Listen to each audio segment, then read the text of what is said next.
The 60th consecutive season of hockey in the Cedar Valley will begin this fall. And there's no one person who's had a bigger impact individually on the Waterloo hockey history and the Black Hawks organization than head coach P.K. OHandley. He's coached approximately a third of the seasons that the Black Hawks have played. He led the team to the Clark Cup in 2004, plus 3 Anderson Cups in the years since. And in 2014, Coach OHandley surpassed Mike Hastings as the most successful coach in USHL history. He's continued to break new ground since then, becoming the first coach to 600 and then the first coach to 700 regular season USHL victories. And in the Black Hawks locker room today, we talk with Black Hawks head coach P.K. OHandley at a time of transition. Coach, thank you for spending some time with us and talking to Black Hawks fans and supporters. And tell us about this transition and what it means for you and the Black Hawks organization. Well, first, pleasure to be with you, Tim.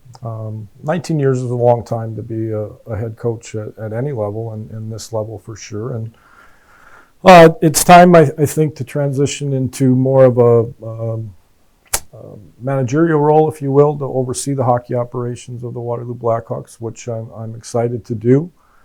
It's an exciting new time. I think it's the right time for a new head coach, and to have the opportunity to continue overseeing something that I'm so passionate about, and that's the Waterloo Black Hawks. I think is exciting for me. I think it's exciting for you, and hopefully it's exciting for the community and hockey people all over. Now, the new title is President of Hockey Operations. You'll be transitioning out of the coaching role. And can you talk about the timing of today's announcement in the context of the hockey calendar? For fans who only come to the rink on game days, this seems like the off season, but in reality, those who are involved in the sport at a little deeper level know that there's a lot that's going on right now. So could you tell us about how the timing of this all comes together, and for you personally, about the timing and what this means for you? Well, I think the timing is really good. We just completed our first part of the evaluation process, actually 2 parts, the draft and a camp, and there's another camp to come, and we have a window of time before that other camp starts. And I think our goal is to get a new head coach here in time for that camp, and I think the timing is right. Is the timing ever perfect at this level? As you alluded, most people, I think, just assume that summers are off. Summer is a really busy time when you look at developing not only next year's team, but teams that are further down the line. So it really never stops, and you combine that with our camps and so forth. So, the timing, I think, at this time is the perfect time. It allows our organization to identify several candidates and talk with those people and move on in that direction. But it also is going to give a little bit of a window, I think, for everybody to digest this and get on board with it, which hopefully everybody will. Now, you alluded to 19 seasons. You arrived in Waterloo back in 2002. And at that time, I don't think it's any secret that the Black Hawks at best were inconsistent. Many years they missed the playoffs. The years during the 90s that they qualified for the Clark Cup playoffs, they didn't go far. And that changed immediately when you got here in 2002. You won a playoff series in 2003 into 2004. That season, the Black Hawks won the Clark Cup. Could you talk about going from being a team that was in the league, mid-pack at best in most seasons, to being a perennial contender, and what the key mileposts were? Well, I think when you look at this program, I've looked at this program since I think 86 or 87 when I first started watching, and I always felt that it had the history and it had the potential to be something. You can't do that without resources, and when I came on board, the resources went up enough that we were able to do some things that were different. I also, I don't like talking about myself very much, as you know, Tim, but I had a vision. I knew what I wanted to do. Didn't know if it would work or not. I still remember my opening press conference and said, we'll win, and we'll win now.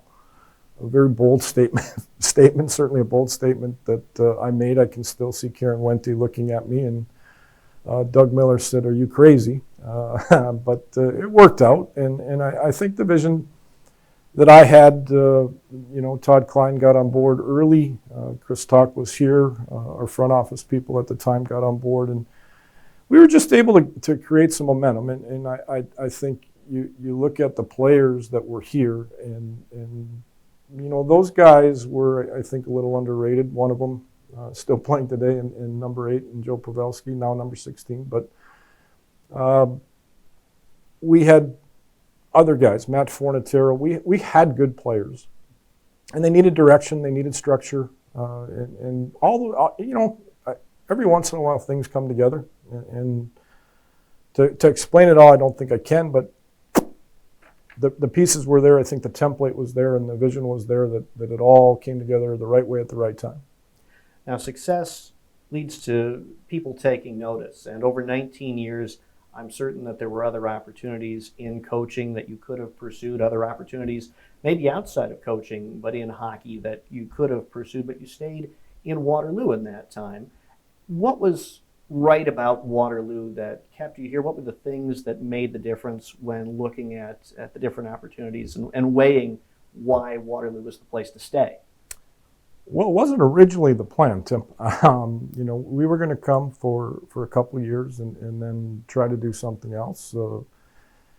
And as time went and relationships were built and the community, I think this community embraced Maria and I, and we embraced the community. And I think a good marriage was formed that little by little, day by day, that this became home. And it became home not only at Young Arena with the Black Hawks and the players' families and the housing parents and the office staff, but the community as a whole. And it doesn't feel like 19 years for sure, but it was going to be a 2 or 3 year experiment and move on to something bigger and better. Have there been opportunities? There sure have. Those that know me know I'm a family guy. I've got a good group of friends. I'm a loyal guy, and just as you go on, just to move. Once you dip your toe in that water and you go into the professional ranks or perhaps even a different junior level, you move a lot. And we had some stability and some comfort, and we I'll leave it to somebody else to decide whether we had success, but I think on balance, this has been a pretty successful 19-year run. Today we're talking with Blackhawks head coach P.K. OHandley as he and the Blackhawks announce a change after 19 years. He'll be transitioning from head coach and president to just president of hockey operations, a big job in and of itself for the Blackhawks organization. And have you had a chance to talk with the players who will be returning from last year's team and to talk about what this means for them? What's your message to them? And if you haven't had a chance to talk to them, what would you say right now? Well, I haven't talked to them, and that was by design. We alluded to it earlier with the calendar, that they've got a lot of things going on with camp preparing and all those things. The message is that the standards won't change, the expectations won't change, and that's to be competitive. Hockey players, but more importantly, good citizens, and continue with the culture here. I think culture is really important. We've built a very strong culture here.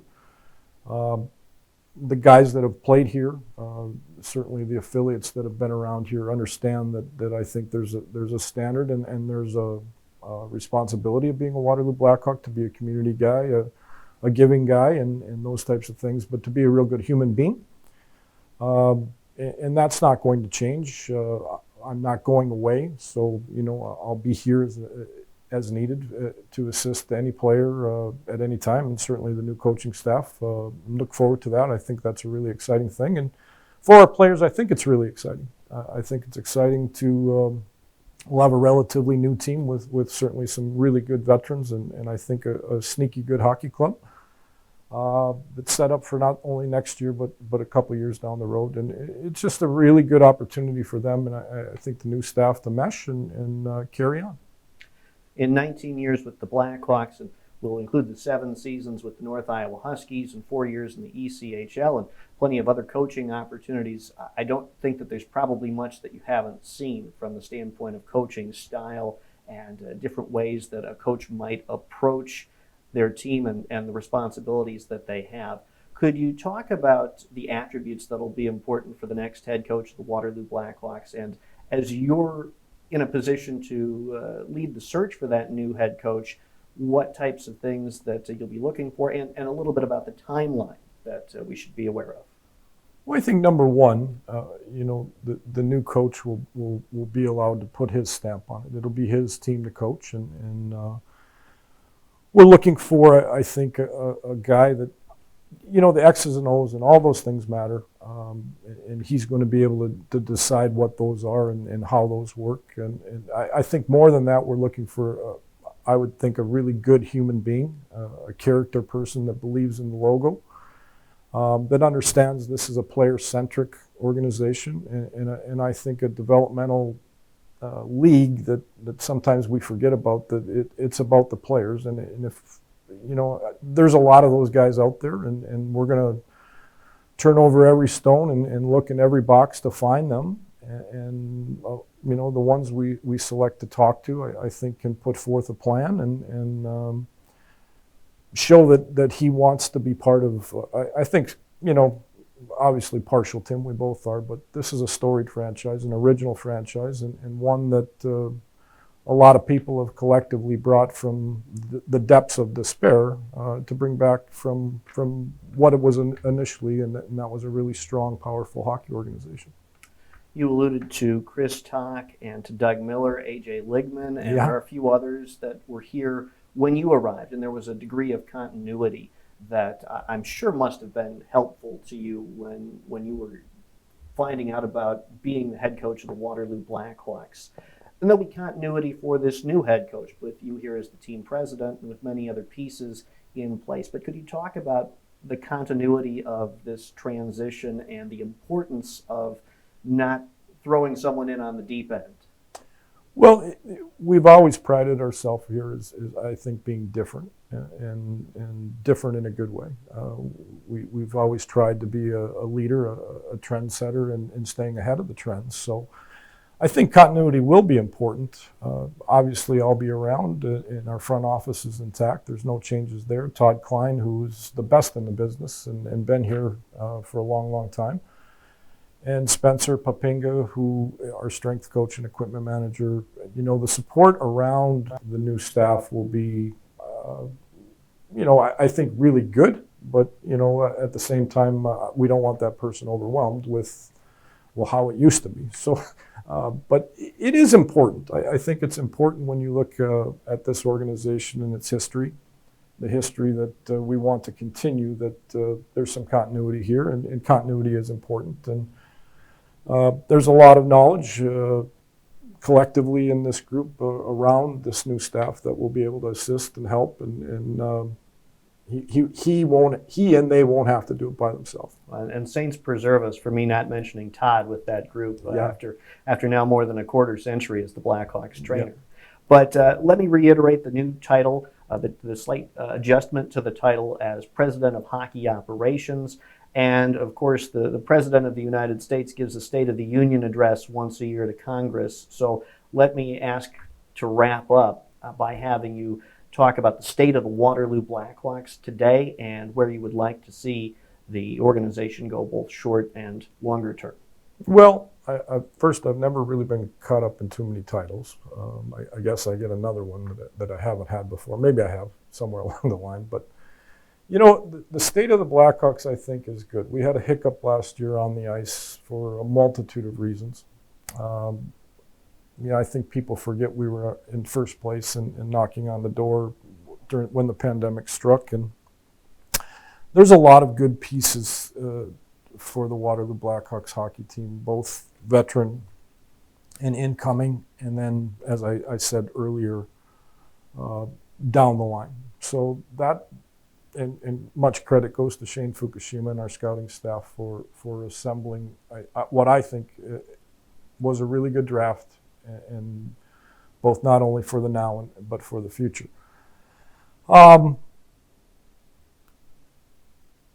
we're an in the moment type thing, so people are going to say, well, you know, they weren't very good last year. They're going to be. We actually were. I think when you see the end, we were a pretty good hockey team. We just had 8 million things that all end up to be one thing, an excuse. But in our world, within the walls of this room, it was our reality. So I'm excited. I really think the future is bright. So if there's a State of the Union, we're past the pandemic. I hope I hope we're past the pandemic. It was tough on everybody on every level, and we hope our fans and friends and even people we don't know are all okay and good and excited.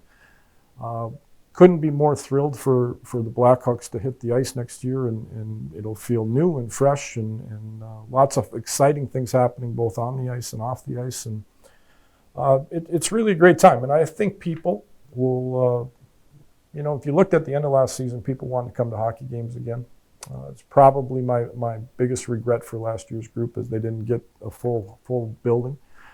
And it'll be exciting, I think, for our fans to come back and see a group of hungry young men on the ice that will make them continually proud. And off the ice, I think some new and exciting things that have become the norm. When you look at 19 years ago, we had a Chinese restaurant in the parking lot, and downtown Waterloo didn't look the way it does now. And I like to think that our success played a part in the revitalization of downtown Waterloo and the resurgence of sorts of the Cedar Valley. And that's something that I'll be proud of forever. I think when you look at the changes that have been made in and around Young Arena and in our team and around our team, it's a great place and will continue to be such. Coach, thanks for spending some time with us to explain this announcement and this transition and to give fans some of your time and some of the context of what we're announcing today. Appreciate it, Tim. The fans are important here. One last thing, our fans, I've said this internally, and you know, the energy and the demand for hard work on the ice is a benefit for our players, and it's unlike anywhere in the USHL because of the passion and the connective way we've operated, and I hope that continues. Waterloo Black Hawks President of Hockey Operations, PK OHandley. The new season, the 60th season of hockey in the Cedar Valley, will begin on September the 23rd. You can get details, news, updates, everything Waterloo Black Hawks on our social media platforms, and of course at waterlooblackhawks.com.